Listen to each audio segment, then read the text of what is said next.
வாழ்த்துகின்றேன். கர்த்தர் தந்த இந்த நல்ல வாய்ப்புக்காக நான் ஆண்டவரை துதிக்கின்றேன். வாசிப்போம் ஒரு ஒரே வார்த்தை. 2 நாளாகமத்தின் புஸ்தகம் 7ஆம் அதிகாரம் 2 சாமுவேலின் புஸ்தகம் 7ஆம் அதிகாரம் 29ஆம் வசனம். தாவீது விதமாய் செபிக்கின்றான். இப்போதும் உமது அடியானின் வீடு என்றைக்கும் உமக்கு முன்பாக இருக்கும்படி அதை ஆசீர்வதித்தருளும். கர்த்தரான ஆண்டவராகிய தேவரீர் அதை சொன்னீர். உம்முடைய ஆசீர்வாதத்தினாலே உமது அடியானின் வீடு என்றைக்கும் ஆசீர்வதிக்கப்பட்டிருப்பதாக என்று சொல்லி தாவீது ஜெபித்த இந்த ஜெபம் கர்த்தருடைய ஜெபத்துக்கு ஏற்ற விதமான பதிலை தாவீதுடைய வாழ்க்கையில கொடுத்தார். அதுதான் இந்த 2 சாமுவேல் 7ஆம் அதிகாரத்தில் நம்ம வாசிக்கின்ற வேத பகுதி. எனக்கு அருமையானவர்களே, கர்த்தர் நமக்கு தருகிற ஒரு ஆசீர்வாதம் அப்படின்னா வீடு நம்ம கர்த்தர் தான் அது நமக்கு தார. அந்த வீட்டுல கர்த்தருடைய ஆசீர்வாதம் தங்கியிருக்க வேண்டும் என்பதுதான் தாவீதினுடைய விருப்பமாக இருந்தது. அவன் ஆண்டவருக்கு அதனை அவன் ஒரு பெரிய ராஜா, அவன் நினைத்திருந்தா எப்படிலாம் அவன் இஷ்டத்துக்கு வீட்டை கட்டலாம் எல்லாம் பண்ணலாம். ஆனா அவன் விரும்புகிறது அந்த வார்த்தையில ரொம்ப அழகா சொல்றான். என்ன சொல்றான்னா, கர்த்தரான ஆண்டவராகிய தேவரீர் அதை சொல்லி உம்முடைய ஆசீர்வாதத்தினாலே. அதுதான் அவனுக்கு ரொம்ப முக்கியமாய் காணப்படுகின்ற ஒரு காரியம். ராஜாவாகி அவனுக்கு மற்ற எல்லா இடத்திலிருந்து ஆசீர்வாதம் வரும். ஆனால் அவன் அதை ஆசீர்வாதமா பொருட்படுத்தல. அவன் எதிர்பார்ப்பது ஆண்டவரிடத்திலிருந்து வரக்கூடிய ஒரு ஆசீர்வாதம் தான் தனக்கு தேவை என்பதை உணர்ந்து தேவ சமூகத்துல அந்த காரியத்தை ஒப்பு கொடுத்து ஜெபிக்கிறத நாம் அறிகிறோம். இந்த நாட்களிலும் நாமும் கூட நம்முடைய வீடுகளில் தேவனுடைய ஆசீர்வாதம் வேண்டும் என்பதை நாம் விரும்ப வேண்டும் என்பதுதான் இந்த வசனம் நமக்கு கற்றுக் கொடுக்கிறது. இந்த நாளிலும் சுருக்கமாக, அப்போ தேவன் தங்கி இருக்கிற வீடு எப்படிப்பட்ட வீடாக இருக்கும், அது எப்படிப்பட்ட ஒரு ஆசீர்வாதமான ஒரு இல்லமாக இருக்கும் என்பதை வேறொரு வசனத்திலிருந்து உங்களுக்கு நான் அதை ஜஸ்ட் நம்ம ஆராய்ந்து பார்க்க உங்களோடு கூட சேர்ந்து தியானிக்க நான் விரும்புகிறேன். மார்க் எழுதின சுவிசேஷம் 2ஆம் அதிகாரத்தை நாம் திருப்பிக் கொள்ளுகின்ற போது அங்கே ஒரு அழகான ஒரு வீட்டை ஆண்டவர் நமக்கு காண்பிக்கிறார். அந்த வீட்டுல என்னென்ன காரியம் நடக்கிறது என்பதை, இது நமக்கு தெரிந்த ஒரு காரியம் தான், தெரியாத ஒரு காரியம் அல்ல, எல்லாருக்கும் தெரிந்த ஒரு வேத பகுதி.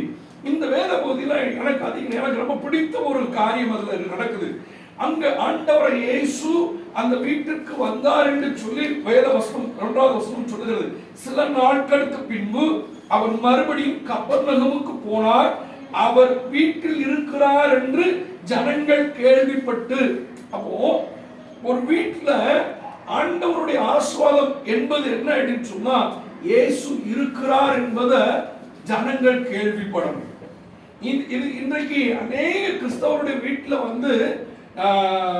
இது கேள்விப்படுதா அப்படின்னு சொன்னா இன்னைக்கு அதுதான் ஒரு பெரிய கேள்விக்குறியா இருக்கு. நான் முதல்ல இந்த தெருவுக்கு வந்த போது சாரை முதல் அறிவுமான போது சார் என்னை கூட்டிட்டு வந்து எனக்கு காண்பித்த அவங்க வீட்டை கூட காண்பித்தது கீழே இருக்கும்போது ஒரு பெரிய ஒரு ஜெப அறையை காமிச்சார். இந்த இடத்துல தான் நான் ஜெபம் பண்ணுவேன். இதுலதான் சண்டே கிளாஸ் நடத்தணும் நான் விரும்பிக்கிட்டு இருக்கிறேன். ஏற்கனவே இந்த கொரோனா டைம்ல இங்கதான் பிரேயர் நடந்தது. எனக்கு ரொம்ப நல்லா இருக்கு. அப்போ இதுதான் ஒரு சாட்சி. அந்த வசனமா பார்த்தீங்கன்னா சொல்லுது, இயேசு அந்த வீட்டுல இருக்கிறார் என்று சொல்லி ஜனங்கள் கேள்விப்பட்டார்கள். அப்போ ஒரு புது வீடை கட்டிட்டோம். கெட்ட வீட்டுல ஆசீர்வாதம் பொருட்கள் இருக்கிறது. நான் என்ன பொறுத்தவரை பொருட்கள் எல்லாம் ஒரு ஆசீர்வாதம் அல்ல. இயேசு வீட்டுல இருக்கிறாரா, அதுதான் ஆசீர்வாதம். இங்க இந்த வசனம் சொல்லுகிறது, இயேசு இருக்கிறார் என்று கேள்விப்பட்டு ஜனங்கள் வருகிறார்கள். இன்னைக்கு நம்ம வீட்டுல யார் இருக்கிறார்? நம்ம வீட்டை தேடி யார் வாரா? நம்ம வீட்டுல இயேசு இருந்தா நிச்சயமா நம்ம சொல்றோமோ இல்லையோ இருக்கிறத ஜனங்கள் பார்த்து என்ன செய்வாங்க? வருவாங்க. இதுதான் நான் புரிந்து கொண்ட ஒரு காரியம். அப்போ நம்முடைய வீடு இயேசு தங்கி இருக்கிற வீடாக மாற வேண்டும். தாவீது ஜெபிக்கிறான், உம்முடைய ஆசீர்வாதத்தினாலே இந்த வீட்டை ஆசீர்வதித்தருளும். கர்த்தராகிய ஆண்டவராய் தேவரீர் நீர் சொன்னீர், அந்த ஆசீர்வாதம் எனக்கு வேணும். அப்ப எந்த ஆசீர்வாதம்? இயேசு தங்கி இருக்கிற ஆசீர்வாதம் வேணும். வீட்டுல இயேசுவானவர் தங்கி இருக்கிற வேண்டும். நம்ம வீட்டுல நீங்க எல்லா இடத்துலயும் போட்டிருப்பாங்க இயேசுவை வீட்டு தலைவர் என்று போட்டிருப்பாங்க. ஆனா பாத்தீங்கன்னா அந்த வார்த்தை தான் இருக்க முடியும், தலைவர் வேற யாராதான் இருப்பாங்க. இயேசு தலைவராக இருந்திருந்தால் நிச்சயமா குடும்பத்துக்குள்ள அதுக்காக சண்டை வராதுன்னு சொல்ல மாட்டேன், அதன வார்த்தைகள் வராதுன்னு சொல்ல மாட்டேன், வரும். ஆனால் அது பிரச்சனையா மாறவே மாறாது. ஏன்னா இயேசு இருக்கிற வீட்டுல கண்டிப்பா சமாதானம் இருக்கும், சந்தோஷம் நிறைவா இருக்கும். கவலைகள் வரும், அந்த கவலைகள் ஆண்டவர் மாற்றுவார். ஆனா இன்னைக்கு ஏன் அநேக கிறிஸ்தவ குடும்பங்கள்ல இன்னைக்கு ஏன் பிரிவினைகள் இல்ல, ஏன் இன்னைக்கு கிறிஸ்தவ குடும்பங்கள்ல சண்டைகள் அதிகமாகி குடும்பம் புரிஞ்சுக்கிட்டு போக ரீசன் என்ன அப்படின்னு சொன்னா, முதல் ரீசன் இயேசு அந்த வீட்டுல இல்லை. இயேசு இருந்தால் ஜனங்கள் தேடி வருவார்கள்.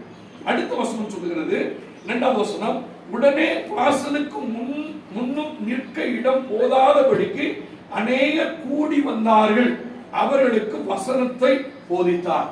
இரண்டாவது, முதல்ல இயேசு அந்த வீட்டுல இருக்கணும். இரண்டாவது, இருக்கிறத கேட்டு ஜனங்கள் தேடி வரணும். இந்த வீட்டுல இயேசு வார்த்தை சொல்லுது, அவர்களுக்கு வசனத்தை போதித்தார்.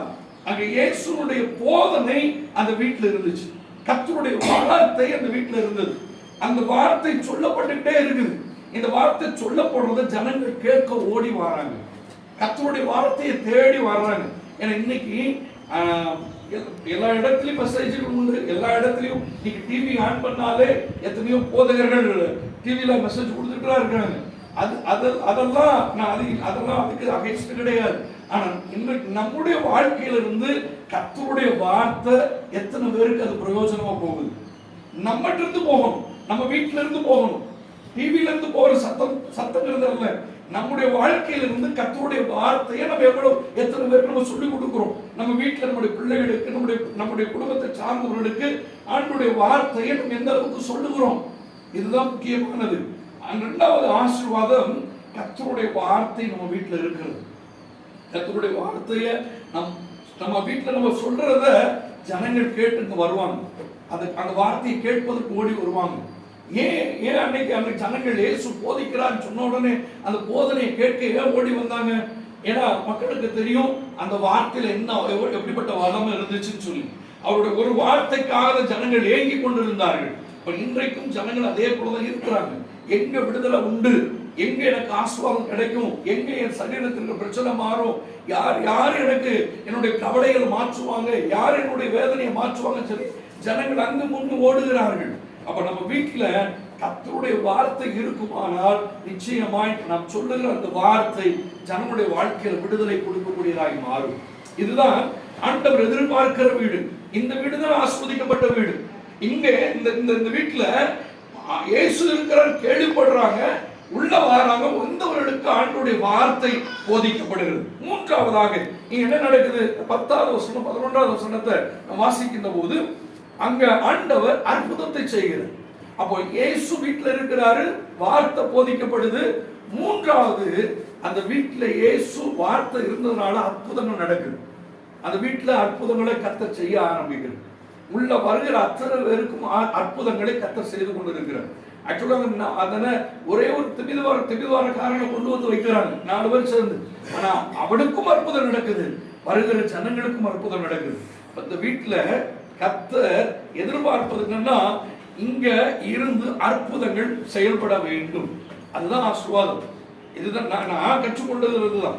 நம்ம வீட்டுல அற்புதங்கள் நம்ம மூலமாக கர்த்தர் செயல்படுகிறது நம்ம கண்கள் பார்க்கணும், இதை ஜனங்கள் அறிந்து கொள்ளணும். இங்கதான் கர்த்தர் இருக்கிறார். இந்த இடத்துக்கு நம்ம போனோம்னா, இந்த வீட்டுல போய் ஜெபம் பண்ண போனா, இந்த சாட்டை போய் ஜெபம் பண்ண போனா நிச்சயமா கர்த்தர் இந்த இடத்துல இருந்து அற்புதத்தை செய்வார்னு சொல்லி ஜனங்கள் ஆண்டவர் மேல நம்பிக்கை வைத்து, நம்ம மேல இல்ல, ஆண்டவர் மேல நம்பிக்கை வைத்து இந்த இடத்துக்கு நாம் ஜெபிக்க போகும்போது நிச்சயமா அற்புதம் நடக்குங்கிற நம்பிக்கையோடு கூட கடந்து வரக்கூடிய ஒரு வீடாக மாற வேண்டும்.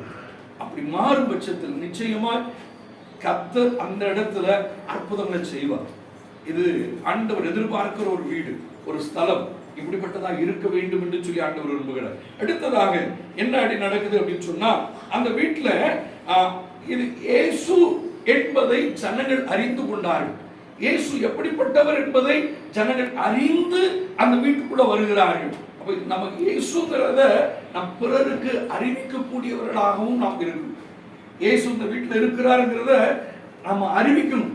இயேசுதான் இந்த வீட்டுல எல்லாமே அப்படிங்கிறத நாம் அறிவிக்கக்கூடியவர்களாக நாம் காணப்பட வேண்டும். அதுதான் ஆண்டவருடைய எதிர்பார்ப்பு. தாவீது ஜெபிக்கிறான், உம்முடைய ஆசீர்வாதத்தினாலே என்னுடைய வீடு ஆசீர்வதிக்கப்பட்டிருக்கட்டும். அப்ப நான் என்ன எதிர்பார்க்கிறேன் அப்படின்னா, இந்த வார்த்தையிலிருந்து நம்முடைய வீட்டுல இயேசுவானவர் இருப்பாரானால் ஜனங்கள் நிச்சயம் நம்மை தேடி நம்ம வீட்டை தேடி வருவாங்க. அந்த வீட்டுல இயேசு இருக்கிறார் என்பதை எல்லா ஜனங்களும் அறிந்து கொள்வதற்கு ஏற்ற விதமாக வீடு மாற வேண்டும். அப்படி மாறும்போதுதான் கர்த்தர் இந்த இடத்துல மகிமைப்படுகிறத நம்மளால பார்க்க முடியும். அவருடைய நாம மகிமைப்படுகிறத பார்க்க முடியும். இன்னைக்கு பல சபைகள்ல இருந்ததுனால நான் தைரியமான சொல்ல முடியும். இன்னைக்கு அநேக கிறிஸ்தவ குடும்பத்துல, கிறிஸ்தவ வீடுகள்ல பேருக்கு தான் ஒரு கிறிஸ்தவ வீடா இருக்கிறது ஒழிய உண்மையா பார்த்தீங்கன்னா இன்னைக்கு அவர்கள் மூலமாக தான் ஆண்டவருடைய நாமம் தூசிக்கப்படும்படியாக இன்னைக்கு நடந்துட்டு இருக்கு. ஆனா ஆண்டவர் அதை குறித்து ரொம்ப வேதனைப்படுறாரு. நம்ம இன்னைக்கு அநேக வீடுகள்ல இயேசு இல்லை, ஆனா கேட்டா கிறிஸ்தவ பாட்டு ஓடும், செய்தி ஓடும், அதுக்கு மத்தியிலையும் சீரியலும் ஓடும், அதுக்கு மத்தியில டிவியில படமும் ஓடும். இது வந்து ஒரு கிறிஸ்தவ குடும்பமா இருக்குமா அப்படின்னா தெரியாது. ஆனா ஆண்டவர் என்ன எதிர்பார்க்கிறார்னா, அங்க இயேசு இருக்கிறார் என்பதை ஜனங்கள் கேள்விப்பட்டு வர வேண்டும் என்று எதிர்பார்க்கிறார். அதுதான் ஆசீர்வாதமே. இன்னைக்கு நம்ம பெரிய பெரிய டிவி வாங்கி வைக்கிறதுலையோ, பெரிய பெரிய பெரிய ஃப்ரிட்ஜ் வாங்கி வைக்கிறதுலையோ, கார் வாங்கி வைக்கிறதோ இது ஆசீர்வாதம் அல்ல. அது உலக பிரகாரமா உலகத்தாருக்கு முன்பதாக நான் செல்வந்தனா வாழ்கிறேன் என்பதற்கான ஒரு அடையாளமா இருக்கலாம். ஆனா உண்மையான ஆசீர்வாதம் எது அப்படின்னா, இயேசு இருக்கிறார் என்பதை ஜனங்கள் கேள்விப்பட்டு வரணும். இன்னைக்கு நம்ம வீட்டை தேடி எத்தனை பேர் வாராங்க, நம்ம வீட்டை பார்த்து, நம்ம வீட்டில் நடக்கிற ஜபத்தை பார்த்து, நம்ம குடும்ப ஜபத்தை பார்த்து எத்தனை பேர் இந்த ஜபத்துல நானும் பங்கு பெறணும்னு சொல்லி மக்கள் எத்தனை பேர் நம்மளை தேடி வர்றாங்க. எதுக்கு? அப்படி வந்தா என்ன? ஆண்டோடைய வார்த்தை அங்க போதிக்கப்படுது. இயேசுவானவர் அங்கு போதனை செய்கிறார். அந்த போதனையின் சத்தம், கர்த்தருடைய வார்த்தை ஜனங்களுக்குள்ள கிரியை செய்ய ஆரம்பிக்குது. கர்த்தர் அந்த வார்த்தை இயேசுவானவர் போதிக்க போதிக்க போதிக்க ஜனங்களுக்குள்ள இருக்கக்கூடிய அந்த குருட்டு தன்மைகள் எல்லாம் மாறுது. அவர்கள் ஆண்டவருடைய வார்த்தையை கேட்கும் போதுதான் அந்த பிரதான ஆசாரியருடைய கரங்கள்ல இருந்து அல்லது பரிசேயர் சதுசேயருடைய அவங்க வந்து அவங்க மக்களுடைய மைண்ட அவங்க குழப்பி வச்சிருக்கிறாங்க. ஆனா இயேசுவானவர் அவருடைய போதனை நிமித்தமா ஜனங்கள் அதுல இருந்து விடுதலை ஆக்குறார். அப்ப இன்றைக்கு நம்மளுடைய வீடுகள்ல ஆண்டவருடைய வேத வார்த்தையை நம்ம எந்த அளவுக்கு ஆழமா கற்றுக் கொடுக்கிறோம், நம்முடைய பிள்ளைகளுக்கு எந்த அளவுக்கு நம்ம கற்றுக் கொடுக்கிறோம். இந்த வார்த்தை கற்றுக் கொடுக்க தான். ஏன்னா உபாகமத்துல நீங்க மோசேயை அழகாய் சொல்லுவார். என்ன சொல்லியிருக்கிறாருன்னா, உன் பிள்ளைங்க படுத்திருக்கும் போது, எழுந்திருக்கும் போது, நடக்கும் போதும் நெற்றியில உன் பிள்ளைகளுக்கு எழுதியிருக்கணும், சொல்லிக் கொடுக்கணும், கர்த்தருடைய வார்த்தையை சொல்லிக் கொடுக்கணும். இன்னைக்கு அது நம்ம செய்யறோமா? நம்ம பிள்ளைகளுக்கு நம்ம குடும்பத்துல கர்த்தருடைய வார்த்தையை நம்ம போதிக்கிறோமா? போதிக்கிற வீடாக மாறணும். அடுத்ததாக அற்புதங்கள் நடக்கிற வீடாக மாறுவதுதான் ஆண்டவருடைய எதிர்பார்ப்பு. இப்படி இருக்குமானால் இந்த வீடு நிச்சயமாய் கர்த்தர் தருகிற ஆசீர்வாதத்தினால நிரம்பப்பட்டதா இருக்கும். இது அநேகருக்கு ஆசீர்வாதமா இருக்கும். ஒருவேளை இந்த வீட்டுல ஆண்டவர் உள்ள வருவதற்கு அந்த வீடு இடம் கொடுக்கப்படாமல் இருந்திருக்குமானால் அன்றைக்கு அந்த திமிர்வாதக்காரனுக்கு விடுதலை கிடைச்சிருக்காது. அன்றைக்கு ஆண்டவருடைய இயேசு கிறிஸ்துவுடைய வார்த்தை போதிக்கப்பட்டு இருக்காது. ஜனங்கள் நிச்சயமா அந்த வீட்டுக்கு வந்திருக்க மாட்டாங்க. ஆனா அந்த வீட்டுல உள்ளவர்கள் இயேசுவை உள்ளே வருவதற்கு இடம் கொடுத்தார்கள். அதுதான் இன்றைக்கு நானும் நீங்களும் நம்முடைய இல்லத்துல ஆண்டவராய் இயேசு எப்போதும் உள்ள இருப்பதற்கு நம்ம அதற்கு ஏற்ற விதம் பரிசுத்தமான ஒரு வாழ்க்கை நம்ம வீட்டுல எந்த ஆண்டவர் அதே உபாகம புஸ்தகத்துல வாசிக்கிறோம். உன்னுடைய பாளையமானது அசுசிப்பட்டிருக்க கூடாது. கர்த்தர் உன் நடுவில் உன் பாளையத்துக்குள் உலாவுகிறார். அந்த பாளையம் ஆண்டவர் உலாவுகிற பாளையம் எந்த சூழ்நிலை அசுத்தப்படக்கூடாது, அது பரிசுத்தமாக்கப்பட்டிருக்கணும் சொல்லி ஆண்டவர் மோசையின் மூலமா சொல்றார். அப்போ நம்முடைய வீடானது எப்போ ஆண்டவர் உள்ளே வந்து தங்குவதற்கு ஏற்ற ஒரு பரிசுத்தமான ஒரு இல்லமா இருக்குமான நிச்சயம் கர்த்தர் அந்த வீட்டுல இருப்பாங்க. இயேசுவானவர் இருப்பார். இயேசுவானவர் இருக்கிறத ஜனங்கள் கேள்விப்படுவாங்க. நம்ம போய் சொல்ல, நான் அதிகமா என்னுடைய தாட் என்ன அப்படின்னா, நான் டிராக்ஸ் கொடுக்கறத காட்டிலும், நான் வெளியே போய் இயேசுவோட நேசிக்கிறான்னு சொல்லி டிராக்ஸ் கொடுத்து சொல்றதை காட்டிலும் என்னுடைய லைஃபை பார்த்து ஜனங்கள் மாறுறதுதான் பெஸ்ட் நான் சொல்லுவேன். ஏன்னா நான் டிராக்ஸை கொடுத்துட்டு வந்துடலாம், பட் என் லைஃப் வந்து என் வாழ்க்கை சரியில்லை அப்படின்னு சொன்னா அது கொடுத்து பிரயோஜனமே கிடையாது. அப்போ இயேசு இந்த வீட்டில் இருக்கிறாருங்கிறது என் லைஃப்ல நான் காண்பிக்க ஆரம்பிச்சேன்னா நிச்சயமா கர்த்தர் இந்த வீட்டில் இருக்கிறாருன்னு ஜனங்கள் ஓடி விட்டுருவாங்க. இந்த இடத்துல ஜோப் பண்ண போனா, இந்த இடத்துக்கு நான் இந்த இடத்துக்கு வந்தா எனக்கு நிச்சயமா ஒரு நிம்மதி கிடைக்கும், இந்த இடத்துக்கு போன ஒரு அற்புதம் கிடைக்கும், இதுதான் ஆண்டவருடைய வீடுங்கிறத ஜனங்கள் அறிந்து கொள்வார். அதுதான் ஆசீர்வாதம். அந்த ஆசீர்வாதம் இன்றைக்கு இந்த வீட்டுக்கு கர்த்தர் தந்திருக்கிறார். ஏன்னா நான் உண்மையா சாட்சியா நான் சொல்ல முடியும். முதல்ல நான் பேசி இந்த இடத்துல பேசி அறிமுகமானது சாப்பிட்டுதான். அவங்க வீட்டுக்குள்ள கூட என்னை கூட்டு போல ஹாலில் உட்கார வச்சாங்க, கீழே உட்கார வச்சுட்டு நேராக அந்த இடத்துல கூட்டு போய் நானும் சார் ஒரு 5 நிமிஷம் ஜோம் பண்ணோம். எனக்கு இதுதான் சாட்சி, இதுதான் சாட்சி. அப்போ இன்றைக்கு கர்த்தர் நம்மிடத்தில் அதை எதிர்பார்க்கிறது. வீடானது எப்படிப்பட்ட ஆசீர்வாதமா இருக்க வேண்டுமானால், இயேசு தங்கியிருக்கிற வீடா இருக்குமானால், இயேசுடைய வார்த்தை போதிக்கிற வீடா இருக்குமானால், அற்புதங்கள் நடக்கிற வீடா இருக்குமானால், அதுதான் ஆசீர்வாதம். அப்படிப்பட்ட ஆசீர்வாதம் நம்முடைய ஒவ்வொருடைய வீட்டிலையும் தங்க வேண்டும் என்பது ஆண்டவருடைய விருப்பம். இதுதான் தாவீது ஜெபிக்கிறான். உம்முடைய ஆசீர்வாதத்தினாலே என்னுடைய வீடு ஆசீர்வதிக்கப்படட்டும், உம்முடைய ஆசீர்வாதம் தான் எனக்கு வேணும் ஆண்டவரை சொல்லி ஜெபிக்கிறான். அந்த ஜெபமாய் நம்முடைய ஜெபமாய் மாறட்டும். நம்முடைய வீடும் இந்த மார்க் 2ஆம் அதிகாரத்தில் சொல்லப்பட்டது போல இயேசு இருக்கிற வீடாய் மாறட்டும். ஆண்டவருடைய வார்த்தை போதிக்கிற வீடாய் மாறட்டும். அப்படி போதிக்கின்ற போது அற்புதங்களை கர்த்தர் செய்வார். நிச்சயம் அந்த வீடு மிகுந்த ஆசீர்வாதம் உள்ள வீடாய் காணப்படும். தேவன் தாம் இந்த வார்த்தைகளை ஆசீர்வதிப்பாராக. ஆமென்.